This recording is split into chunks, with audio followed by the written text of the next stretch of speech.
Okay, so this is your solution to number 23. We've got a chart, and this sort of representing a linear situation where this is the time and this is how far it's traveled. And so you can kind of see that as this goes up 1, the distance goes up by 5. Okay, and that's actually going to be our slope. It's like 5 to 1. For every 5 units of y change, the time changes by 1. So it's 5 to 1. Okay, so remember when you do mx plus b equation, you have the slope and then the y-intercept.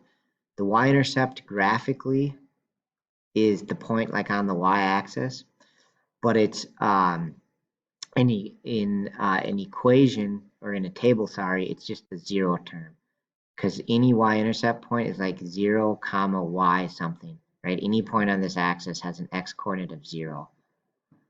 Right? Sorry, that didn't show up very well. So that's supposed to say 0 comma y. So any point, any y-intercept point looks like that. So in the table, our y-intercept point, our starting point is 14. So the equation would be, let's see, 5x plus a starting point of 14. Right? Notice you also could have done this with our sequences, right? We learned about those sequences. So this would be an arithmetic sequence, and the formula for that would be an equals a1 plus the common difference n minus 1 times. You could have done it that way too, where I guess a1 is actually the 19.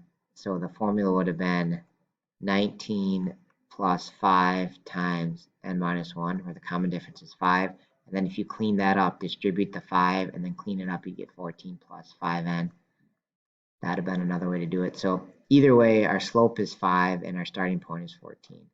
Right, which looks like that, letter H.